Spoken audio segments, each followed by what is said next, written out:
High student, welcome back to my channel. আমরা আগে দুটো ভিডিওতে করেছিলাম সরল সুদ কষার থিওরি আর 12 পর্যন্ত অঙ্ক। আজকে আমরা 13 থেকে বাকি অঙ্কগুলো শেষ করার চেষ্টা করব, ঠিক আছে? আর আগের ভিডিওগুলো যারা দেখোনি তারা এক্ষুনি দেখে চলে এসো, না হলে বুঝতে তোমাদের একটু অসুবিধা হবে, ঠিক আছে? যারা দেখোনি তারা দেখে চলে এসো, আর যারা দেখেছো তারা যদি কোনো কিছু বুঝতে না পারো তাহলে আমাকে কমেন্ট করো, আমি উত্তর দেওয়ার চেষ্টা করবো, ঠিক আছে? 13 অঙ্কে বলেছে কোনো মূলধন একই বার্ষিক শতকরা সরল সুদের হারে 7 বছরের সুদে আসলে 7,100 টাকা আর 4 বছরের সুদে আসলে 6,200 টাকা হলে মূলধন ও বার্ষিক শতকরা সরল সুদের হার নির্ণয় করি। অর্থাৎ আমাদের 7 বছরের যে সুদ আসল সেটা বলে দিয়েছে 7,100 টাকা আর 4 বছরের সুদ আসল বলে দিয়েছে 6,200 টাকা। আচ্ছা তোমরা বলো তো কোন জিনিসটা বাড়ে, সুদ বাড়ে না আসল বাড়ে? সরল সুদের ক্ষেত্রে কি বাড়ে? শুধুমাত্র সুদটা বাড়ে, আসল ফিক্সড থাকে। আসল যেটা প্রথমে থাকে সেটাই যত বছরই হোক আসল আসলই থাকবে, শুধুমাত্র প্রতি বছর বছর অতিরিক্ত সুদটা আমরা পাবো, ঠিক আছে? তাহলে এখানে কি বেড়েছে? 7 বছরের সুদে আসলে 7,100 টাকা হয়েছে, 4 বছরের সুদে আসলে 6,200 টাকা হয়েছে। তাহলে এই যে 3 বছরের গ্যাপটাই, এই 3 বছরের গ্যাপ, 7 বছর আর 4 বছর, 3 বছরের গ্যাপে কি বেড়েছে? শুধুমাত্র সুদটা বেড়েছে, আসল কোনো পরিবর্তন হয় না সরল সুদের ক্ষেত্রে। একমাত্র চক্রবৃদ্ধি সুদের ক্ষেত্রে আসল পরিবর্তিত হয়, ঠিক আছে? তাহলে এখানে প্রথমে আমরা লিখব 7 বছরের সুদ আসল সমান 7,100 টাকা লিখলাম, আর 4 বছরের সুদ আসল সমান 6,200 টাকা লিখে ফেলেছি। এবারে এই যে এই দুটো বছরের মধ্যে মানে 7 আর 4 বছরের মধ্যে গ্যাপ কত বা ডিফারেন্স কত? 3 বছর। তাহলে 3 বছরে কি বাড়বে? শুধুমাত্র কি সুদ বাড়বে, আসলের কোনো পরিবর্তন হয় না। তাহলে সুদ 3 বছরের সুদ কত হবে আমাদের? 3 বছরের সুদ হবে 900 টাকা। আচ্ছা 3 বছরের সুদ আমরা জেনে গেলাম যে 900 টাকা হয়েছে। তাহলে 3 বছরের সুদ আসল তো আমাদের দেওয়া নেই এখানে, বা দেওয়া আছে কি 7 বছরের সুদ আসল আর 4 বছরের সুদ আসল। তাহলে আসলটা আমাকে বের করতে গেলে এই 3 বছরের সুদ 900 টাকা হয়েছে, তাহলে আমাকে 4 বছরের অথবা 7 বছরের সুদ বের করতে হবে। তাহলে আমরা ওই সুদ আসল থেকে সুদটাকে বাদ দিয়ে দিলেই আসল জেনে যাবো, ঠিক আছে? তাহলে আমরা 1 বছরের প্রথমে বের করি। 1 বছরে তার সুদ কত হবে? 900/3 টাকা এটা হবে। আর আমরা বের করে নিচ্ছি 4 বছরের, ঠিক আছে? 4 বছরের সুদ হবে তাহলে 900 × 4/3 টাকা। তাহলে 3 তিরিকে 9 অর্থাৎ 1200 টাকা। আমরা 7 বছরেরও বের করতে পারতাম, কোনো অসুবিধা নেই। 4 বছরটা বের করলাম আমরা, ঠিক আছে? তাহলে 4 বছরের সুদ কত পেলাম? 1200 টাকা। তাই যে 4 বছরের সুদ পেয়ে গেছি, আর 4 বছরের সুদ আসল তো আমাদের জানা আছে 6,200 টাকা। তাহলে এই সুদ আসল থেকে যদি সুদ বাদ দিয়ে দিই তাহলে আমরা আসল পেয়ে যাবো। আমরা যদি 7 বছরের বের করতাম তখন দেখতাম ওখানে হয়তো 2100 টাকা বেরোতো, ঠিক আছে? 2100 টাকা বের হলে এই 7,100 থেকে 2100 বাদ দিয়ে দিতাম, তাহলেই আসল পেয়ে যেতাম। বুঝতে পেরেছো? চলো দেখি তাহলে বের করি। তাহলে আমাদের আসল কত হবে? আসল সমান কি সমান হবে? 6,200 - 1200, 5,000 টাকা। তাহলে একটা আনসার আমরা পেয়ে গেলাম। যেটা জানতে চাইছিল মূলধন কত, সেটা হলো মূলধন বা আসল হলো 5,000 টাকা। এবারে আরেকটা যেটা বের করতে বলেছে সেটা হচ্ছে বার্ষিক শতকরা সুদের হার কত, সেটা কি করে বের করবো? তাহলে আমরা রাশিগুলোকে আবার লিখে ফেলি। তাহলে আমরা আসল পেয়েছি, আসল বা মূলধন পেয়েছি 5,000 টাকা, সময় কি সমান, দেখো আমরা 4 বছরের উপর করেছিলাম, তাহলে আমি 4 বছরটাকেই লিখি এখানে। 4 বছর সুদের হার এইটাই আমাদের বের করতে বলেছে। ধরি সুদের হার সমান R%। আর সুদ কত? এই 4 বছরের সুদ আমি বের করেছিলাম কত টাকা না 1200 টাকা বের করেছিলাম। তাহলে আমাদের 3টা রাশি জানা হয়ে গেছে, আর একটা রাশি বের করতে হবে। তো আমরা জানি কি জানি? আর সমান কি হয়? আর সমান হয় I × 100/PT। I হচ্ছে আমাদের 1200 × 100/5000 × 4 দেখলাম। এবারে ক্যালকুলেশন করবো। 1 2 3 1 2 3 তিনটে করে শূন্য কেটে দিয়েছি। 4 3 12, 5 2 10, তাহলে 3 2 6 500 বেরিয়ে গেছে। খুব সোজা না? তাহলে পরীক্ষা দিলে আমরা করতে পারবো আশা করি। ঠিক আছে, 14 নম্বর অঙ্কে কি বলেছে দেখো, একই সময়ে অমল রায় ব্যাংকে এবং পশুপতি ঘোষ পোস্ট অফিসে 2000 টাকা করে জমা রেখেছে। 3 বছর পর তারা সুদ সহ 3 বছর পরে সুদ সহ 2360 টাকা আর 2480 টাকা যথাক্রমে পেয়েছে ওরা। ঠিক আছে, তাহলে ব্যাংক ও পোস্ট অফিসের বার্ষিক শতকরা সরল সুদের হারের অনুপাত হিসাব করে এখানে দুজনের ক্ষেত্রেই আসল কিন্তু 2000 টাকা। একজন ব্যাংকে রেখেছে অমল রায়, সে 2000 টাকা রেখে সুদ আসল 2360 টাকা পেয়েছে। আর পশুপতি ঘোষ সে রেখেছে 2000 টাকা 3 বছরের জন্য, দুজনে কিন্তু 3 বছরের জন্যই রেখেছে, সে পেয়েছে 2480 টাকা। নিশ্চয়ই এদের বার্ষিক শতকরা সুদের হার আলাদা, একজনের কম একজনের বেশি। কার কম? ব্যাংকের কম আর পোস্ট অফিসের বেশি, যেহেতু পোস্ট অফিসে সুদ আসল বেশি পেয়েছি। ঠিক আছে, তাহলে আমরা প্রথমে ব্যাংকের ক্ষেত্রে অমল রায়ের ব্যাংকের ক্ষেত্রে কত সুদের হার দেখি। ব্যাংকের ক্ষেত্রে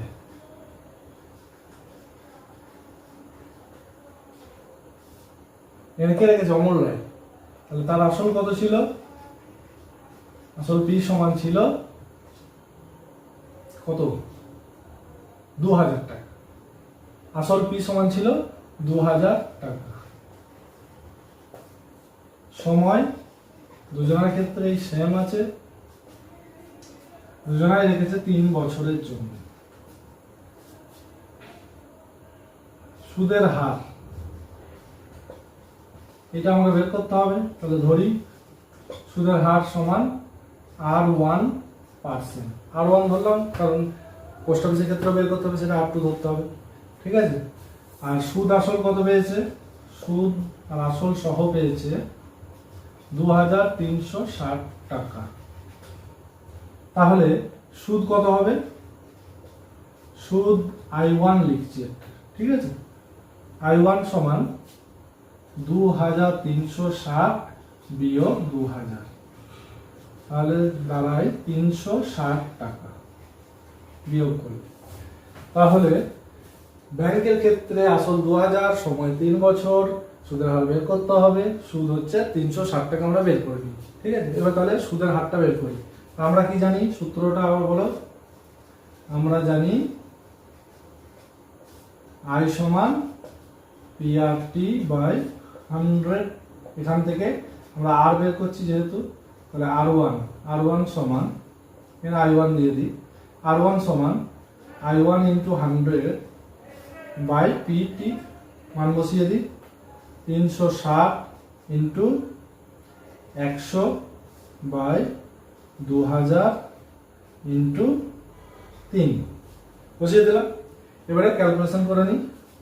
1 2 1 2 3 3, 3 করে সময় কেটে গেছে। 3 12 36, 2 6 12। তাহলে ব্যাংকের ক্ষেত্রে বার্ষিক শতকরা সুদের হার হচ্ছে 6%। এটা আমাদের বের হলো। ঠিক আছে, এবার আমরা পোস্ট অফিসের ক্ষেত্রে পশুপতি ঘোষ যে টাকাটা রেখেছিল তার উপরে এবারে বের করবো। ঠিক আছে, এবার দেখো পোস্ট অফিসের ক্ষেত্রে আসল সেই 2000 টাকাই হবে, সময় টি 3 বছরই হবে, সুদের হার জানি না, R2 ধরে নিলাম, আর সুদ আসল কত হয়েছিল? 2480 টাকা। তাহলে সুদ কত পাবে এখানে? সুদ পেল 480 টাকা। ঠিক আছে, তাহলে আমাদের কি বের করতে হবে? R2 টাকা। R2 সমান কি হবে? তাহলে আমরা জানি একইভাবে আমরা জানি, এবারে R2 একবারে বের করে দিচ্ছি। R2 সমান I2 ইন্টু 100 বাই PT, অর্থাৎ 480 ইন্টু 100 বাই 2000 ইন্টু 3 বসিয়ে দিয়েছি। এবারে ক্যালকুলেশন করি। 1 2 1 2 3 3, 3 16 48, 2 8 16, তাহলে 8%। তাহলে পোস্ট অফিস যে বার্ষিক শতকরা সুদের হার দিচ্ছে সেটা হচ্ছে 8%। ব্যাংক দিয়েছিল 6%, পোস্ট অফিস দিল 8%। তোমরা তারা কোথায় টাকা রাখবে দেখো। ঠিক আছে, তাহলে কোনো অনুপাতটা বের করি। ব্যাংকে বার্ষিক শতকরা সুদের হার ইস টু পোস্ট অফিসের শতকরা সুদের হার। তাহলে ব্যাংকের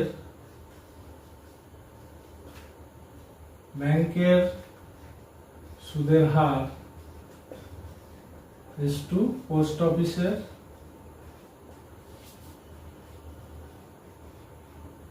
সুদের হার সমান, তাহলে ব্যাংক দিয়েছিল 6% ইস টু 8%। তাহলে এগুলো কাটাকাটি করে নিলে কত হবে? এটা যাবে 2 3 2 4, তাহলে 3:4, পার্সেন্ট কেটে গেল, তাহলে 3:4 অনুপাত ছিল। বোঝা গেল? 15 নম্বর অঙ্কে কি বলছে দেখো, একটি তাঁত সমবায় সমিতি যন্ত্রচালিত তাঁত ক্রয় করার সময় 15,000 টাকা ধার নিয়েছে। 5 বছর পর সেই ধার শোধ করতে সমিতিকে 22,125 টাকা দিতে হলো। তাহলে ব্যাংকের বার্ষিক শতকরা সরল সুদের হার নির্ণয় করি। অর্থাৎ 15,000 টাকা তারা ধার নিয়েছে, আর 5 বছর পর তাদেরকে দিতে হয়েছে 22,125 টাকা। তাহলে 5 বছর পর যে 22,125 টাকা দিল, ওইটা কি ছিল? সুদ প্লাস আসল দুটোই ছিল। তাহলে আমার আসল জানা আছে 15,000, তাহলে সুদ নিশ্চয়ই বের করতে পারবো। 22,125 থেকে 15,000 বাদ দিয়ে দেবো, তাহলে সুদ জেনে নেবো। আর সময়টা দেওয়া আছে 5 বছর, তাহলে আমাদের বের করতে হবে সুদের হারটা কত ছিল। তো দেখি এখানে ধার বা আসলটা কত? আসল পি সমান হচ্ছে 15,000 টাকা, সময় হচ্ছে পি সমান 5 বছর, 5 বছরের জন্য নিয়েছে। ধরি সুদের হার সমান, R%, ধরলাম। আর সুদ আসল কত বলা আছে? সুদ আসলই তো শোধ করবে 22,125 টাকা। তাহলে সুদ কত পাবো আমরা? আই সমান 22,125 মাইনাস 15,000, এটা বিয়োগ করলে কত হবে? 7,125 টাকা। তাহলে আমাদের বের করতে কি হবে? না এই সুদের হারটা কত ছিল, বার্ষিক সুদের হার, সেটা বের করি। তো আমরা কি জানি? আমরা জানি আই সমান PR/100, অনেকবার করলাম, সব অঙ্কতেই বলে দিচ্ছি। তাহলে আমাদের আর সমান কি হবে বলো তোমরা দেখি? I/100/PT বের করে দেবো।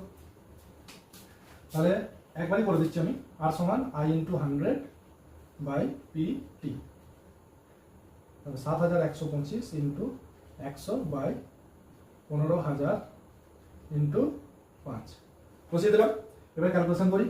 1 2 1 2 কেটে গেল, 5 দিয়ে কাটি, 5 14 70, 5 2 10, 5 5 25 কাটলাম। 15 দিয়ে কাটবো, 15 9 135 হয়ে যাবে। 15 10 15, 15 9 135, 7 75, 15 5 75, তাহলে হলো 95/10। আরও কাটা যেত, আমি আর কাটছি না, দশমিক করতে সুবিধা হবে, কারণ পুরোটা তো কাটবে না।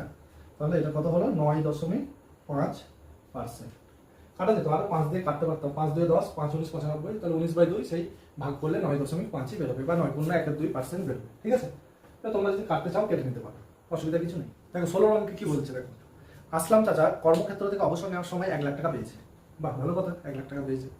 ওই টাকার কিছুটা তিনি ব্যাংকে রেখে দিলেন, আর বাকিটা পোস্ট অফিসে রেখেছেন। খুব ভালো কাজ করেছেন। এবং প্রতি বছর সুদ বাবদ মোট 5,400 টাকা পাচ্ছে।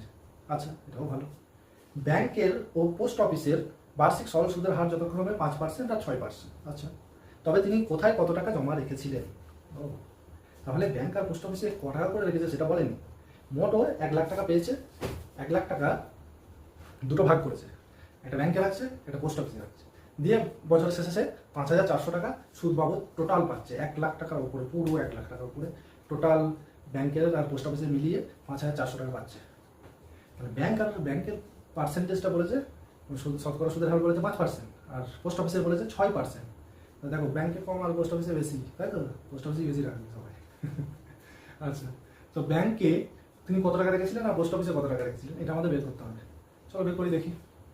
প্রথমে ব্যাংক একদিকে লিখছি আমি, আর একদিকে লিখছি পোস্ট অফিস। একটু ছোট ছোট করে লিখবো, একবারে যাতে বুঝতে পারি। তো ব্যাংকে কত টাকা রেখেছে আমি জানি না, ধরে নিচ্ছি। ধরি আসল সমান পি টাকায় ধরলাম, ব্যাংকে রাখলো পি টাকা, ধরেছি। বেশ, সময় টি সমান 1 বছর বলেছে, বেশ 1 বছর। সুদের হার R% সমান 5% বলা আছে। তাহলে সুদ কত পাবে? সুদ ব্র্যাকেট আমি লিখছি I1, যেহেতু দুটো সুদ বেরোবে তো, তাহলে I1 সমান কত, এটা আমাকে বের করতে হবে। তাহলে I1 সমান কত হবে বলো? I1 সমান হবে P into R into T by 100, তাহলে পি ইন্টু 5 ইন্টু 1 বাই 100, মানে 5p বাই 100। কাটাকাটি করা যেত, আমি করিনি, এখন করবো না, পরে সুবিধা হবে বলে কাটাকাটি করছি না এখন। তাহলে ব্যাংকে সুদ পেল 5p বাই 100 টাকা। এবার পোস্ট অফিসে দেখি, ধরবো না, এটা তো ধরার দরকার নেই, আমি তো জানি টোটাল 1 লাখ টাকা সে পেয়েছিল। 1 লাখ টাকা যেহেতু পেয়েছে, তাহলে ব্যাংকে যদি পি টাকা রাখে, তাহলে পোস্ট অফিসে কত রাখবে? 1 লাখ মাইনাস পি, যা হবে তাই। ঠিক আছে, তাহলে আসল এখানে কি হবে? আসল সমান হবে 1 লাখ মাইনাস পি টাকা। এটা হচ্ছে পোস্ট অফিসের আসল। সময় টি সমান 1 বছরই হবে। সুদের হার বলে দেওয়া আছে। আচ্ছা, এখানে এটাকে R1 করে দিই আর এটাকে R2 করে দিই, যেহেতু সুদের হার আলাদা, 6%। তাহলে এখানে সুদ কত পাবে? সুদ I2 সমান কত পাবে সেটা আমাকে বের করতে হবে। I2 সমান P R2 into T by 100। তাহলে P মানে এখানে আমাদের 1 লক্ষ মাইনাস P, এটা হচ্ছে P আমাদের আসল, ইন্টু সুদের হার হচ্ছে 6, সময় হচ্ছে 1 বাই 100। বুঝতে পারলাম? তাহলে এখানে যদি আমি গুণ করে দিই, তাহলে 6 লাখ মাইনাস 6p বাই 100 টাকা। তাহলে এর ক্ষেত্রে সুদ বেরোলো 6 লাখ মাইনাস 6p বাই 100 টাকা, আর ব্যাংকের ক্ষেত্রে বেরিয়েছিল 5p বাই 100 টাকা। ঠিক আছে, তাহলে এই দুটো সুদ যোগ করলে মোট কত হবে না 5400 টাকা বলে দেওয়া আছে। তো শর্তানুসারে হবে I1 প্লাস I2 সমানই হচ্ছে 5400, বা I1 বেরিয়েছিল আমাদের 5p বাই 100 প্লাস I2 বেরিয়েছে 6 লক্ষ মাইনাস 6p বাই 100 সমান 5400। তো এটা লসাগু করে যোগ করে দিই, 100ই লসাগু হবে, সরি 5p প্লাস 6 লক্ষ মাইনাস 6p 5400 বুঝে গেল? যা আছে উপরে সেগুলোই বসে গেল। তাহলে এটা ক্যালকুলেশন করলে হবে 6 লক্ষ মাইনাস 6p থেকে 5p বাদ যাবে, তখন 6pটা বড়, তো মাইনাসের চিহ্নটাই বসলো, 6টা থেকে 5টা বাদ গেলে একটা থাকে। তাহলে 6 লক্ষ মাইনাস p সমান হচ্ছে এই যে নিচের 100 আছে, এটা ওইদিকে সমানে ওই পারে পাঠালে কি হবে, এদিকে ভাগ আছে ওইদিকে গেলে গুণ হয়ে যাবে, সমান তাহলে 5400 ছিল আর দুটো শূন্য বেড়ে যাবে গুণ করলে, বা 6 লক্ষ মাইনাস 5,40,000 সমানই হচ্ছে পি। এই পিটাকেও সমানে ওইদিকে দিয়ে দিলাম, তাহলে প্লাস হয়ে গেল, আর এই 5,40,000কে এদিকে নিয়ে এলাম, তাহলে মাইনাস হয়ে গেল। তো 6 লক্ষ মাইনাস 5,40,000 হবে 60,000। 60,000 সমান পি। এই পিটা কি ধরেছিলাম না ব্যাংকের যে আসলটা সেটা ধরেছিলাম। তাহলে ব্যাংকের আসল কত টাকা রেখেছিল? 60,000 টাকা। তাহলে পোস্ট অফিসে কত রেখেছিল তোমরা বলো? টোটাল তো 1 লক্ষ টাকা সে পেয়েছিল অবসরের সময়, তাহলে 1 লক্ষ থেকে 60,000 বাদ দিলে 40,000 টাকা সে পোস্ট অফিসে রেখেছিল। পোস্ট অফিস ব্যাংকে রাখলো, ব্যাংকে রেখেছিলেন সমান 60,000 টাকা, আর পোস্ট অফিসে রেখেছিলেন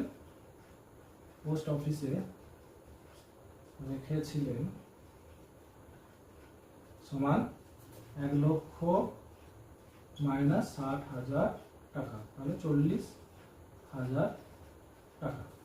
তাহলে ব্যাংকে রাখলো 60,000, পোস্ট অফিসে রাখলো 40,000 টাকা। বোঝা গেল? আশা করি বোঝাতে পেরেছি। অঙ্কটা ভালো অঙ্ক, পরীক্ষায় আসে বলে। 17 অঙ্ক কি বলেছে? রেখা দিদি তার সঞ্চিত অর্থের 10,000 টাকা দুটি আলাদা ব্যাংকে ভাগ করে একই সময়ে জমা দিলেন। একটি ব্যাংকের বার্ষিক সরল সুদের হার 6% আর অন্য ব্যাংকটির হচ্ছে 7%। 2 বছর পর তিনি যদি সুদ বাবদ মোট 1280 টাকা পান, তাহলে তিনি কোন ব্যাংকে কত টাকা জমা রেখেছিলেন? দেখো এই 16 অঙ্কটার মতোই একদম। 16 অঙ্কে শুধু 1 বছরের দেওয়া ছিল, এখানে কিন্তু 2 বছরের দেওয়া আছে। তাহলে প্রথম ব্যাংকে একটা হচ্ছে প্রথম ব্যাংক আর একটা হচ্ছে দ্বিতীয় ব্যাংক, দুটো ব্যাংক আছে। প্রথম ব্যাংকে কত টাকা রেখেছিল জানি না, দ্বিতীয় ব্যাংকেও কত টাকা রেখেছে জানি না, কিন্তু তাদের সুদের হারটা আমরা জানি, একটা 6% একটা 7%। প্রথম ব্যাংকে 6%, দ্বিতীয় ব্যাংকে 7%, আর মোট টাকাটা ছিল তার 10,000 টাকা। তাহলে প্রথম ব্যাংকে ধরে নিই আসল, পি সমান এখানে x টাকা ধরলাম, ঠিক আছে, x টাকা ধরে নিলাম, সময় t সমান 2 বছর, সুদের হার আর পার্সেন্ট সমান 6%। সুদ I1 সমান কত হবে? I1 সমান হবে PRT বাই 100, P হচ্ছে x ইন্টু 6 ইন্টু 2 বাই 100, কাটাকাটি কিছু করবো না, 12x বাই 100, এখন ক্যালকুলেশন করবো না, পরে করবো। এবার দ্বিতীয় ব্যাংকে দেখি, দ্বিতীয় ব্যাংকে তাহলে আসল কত হবে? আসল টি সমান কত হবে দ্বিতীয় ব্যাংকে বলো? মোট তো 10,000 টাকা, তাহলে 10,000 মাইনাস x টাকা, কারণ একটু x টাকা ধরেছি, 10,000 মাইনাস x টাকা, সময় t সমান 2 বছরই, দুজনের ক্ষেত্রে একই রেখেছে, সুদের হার আর পার্সেন্ট সমান হচ্ছে এখানে 7%, এর একটু বেশি। আচ্ছা, সুদ I2 সমান কত হবে সেটা আমাকে বের করতে হবে। সুদ I2 সমান কত? তাহলে I2 সমান কি হবে? তাহলে একই সূত্র, PRT বাই 100, এটা P1, এটা P2 করে দিই,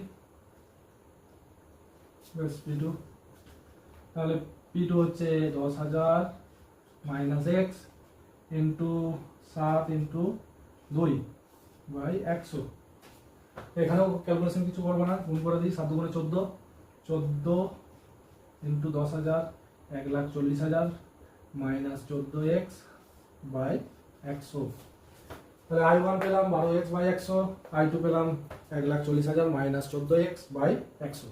তাহলে এই দুটো যোগফল কত হবে? না 1280 টাকা হবে বলেছে, মোট সুদ তো বলে দিয়েছে 1280 টাকা, ঠিক আছে। তাহলে শর্তানুসারে I1 প্লাস I2 সমানই হবে 1280 টাকা। শর্তানুসারে I1 প্লাস I2 সমানই হচ্ছে আমাদের 1280 টাকা। I1 ছিল কত ছিল? 12x বাই 100, I2 1,40,000 বিয়োগ 14x বাই 100 সমান 1280 টাকা। হলো, এবার আবার লসাগু করে নিই, 100ই লসাগু হবে, 12x যোগ 1,40,000 বিয়োগ 14x সমান 1280। তাহলে 12x থেকে 14x বাদ, যেহেতু 14xটা বড় তাই 14x এর চিহ্ন বসবে, 1,40,000 বিয়োগ 2x বাই 100 টাকা এখানে দিচ্ছি না, 100 কে সমানের ওইদিকে নিয়ে চলে যাচ্ছি, তাহলে হয়ে যাবে 1,28,000, হয়ে গেল, বা 1,40,000 বিয়োগ 1,28,000 সমান 2x, হয়েছে, বা 28 থেকে 40 থেকে 28 বাদ দিলে 12,000 সমান 2x, বা 12,000 বাই 2 সমান x, বা কাটাকাটি করলে 6,000 সমান x। তাহলে এই যে x সমান 6,000 হলো, এটা কোথায় রেখেছিল? প্রথম ব্যাংকে রেখেছিল, প্রথম ব্যাংকে সে 6,000 টাকা রেখেছিল, তাহলে দ্বিতীয় ব্যাংকে কত রাখবে? 10,000 বিয়োগ 6,000, যা হবে সেটাই, কারণ মোট টাকা তো তার 10,000 টাকা ছিল, তাহলে সে প্রথম ব্যাংকে তো 6,000 রেখেছে, তাহলে দ্বিতীয় ব্যাংকে কত রাখবে? 10,000 বিয়োগ 6,000, 4,000 টাকা। প্রথম ব্যাংকে রাখলো, রেখেছিলেন সমান 6,000 টাকা, আর দ্বিতীয় ব্যাংকে রেখেছিলেন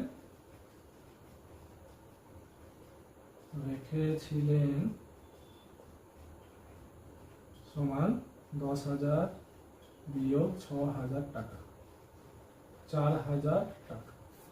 হলো, বোঝাতে পেরেছি? 18 নম্বর অঙ্ক কি বলছে দেখি। কোনো ব্যাংক বার্ষিক 5% হারে সরল সুদ দেয়, ওই ব্যাংকে দীপুবাবু বছরের প্রথমে 15,000 টাকা জমা রেখেছে। আচ্ছা, জমা দেওয়ার 3 মাস পরে 3,000 টাকা তুলে নিয়েছে। ও, 3,000 টাকা তুলে নিল, দরকার পড়েছে নিশ্চয়ই।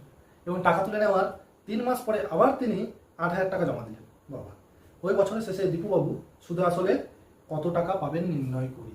ও, ভালো অঙ্ক, খুব ভালো অঙ্ক। দীপুবাবু প্রথমে 15,000 টাকা জমা দিল, 3 মাস রাখলো, রাখার পর 3,000 টাকা তুলে নিল।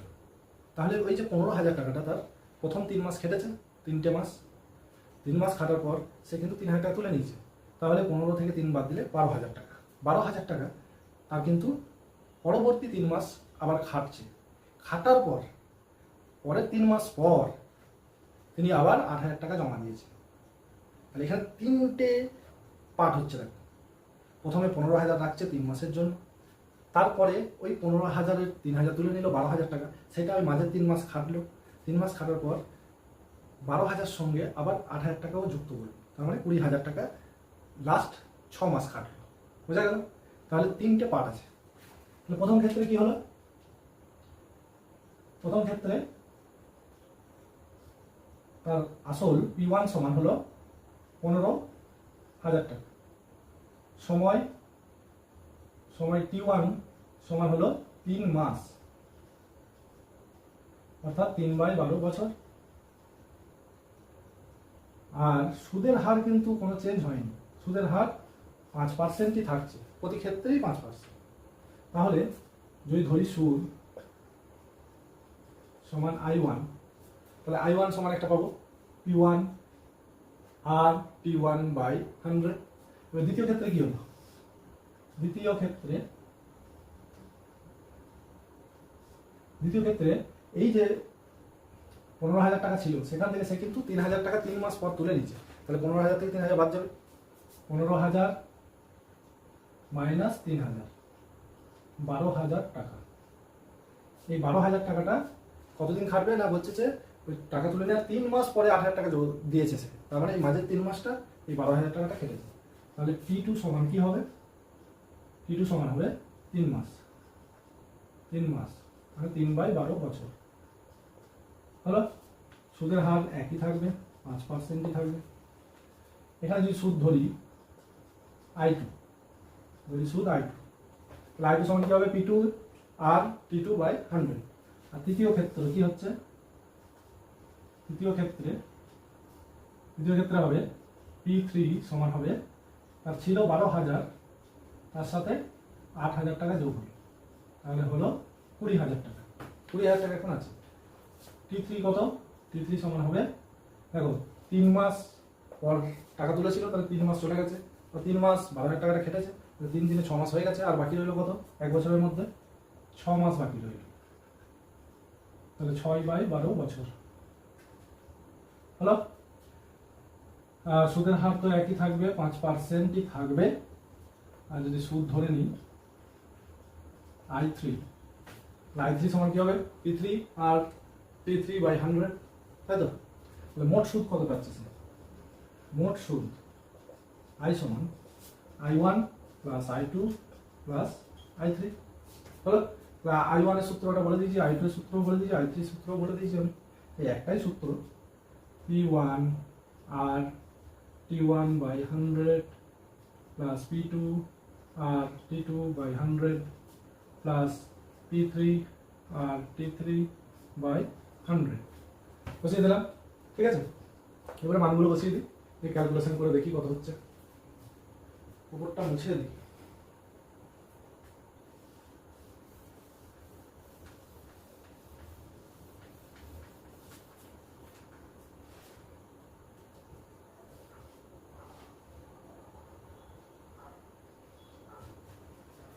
তো মান বসাই দেখি কত হয়। মান বসিয়ে P1 ছিল আমাদের 15,000, 15,000 ইন্টু আর হচ্ছে 5, T1 হচ্ছে 3/12, 12টা নিচে লিখবো, প্লাস P2 ছিল 12,000 ইন্টু 5 ইন্টু 3/12, 12টা নিচে লিখবো, 100 ইন্টু 12। আর P3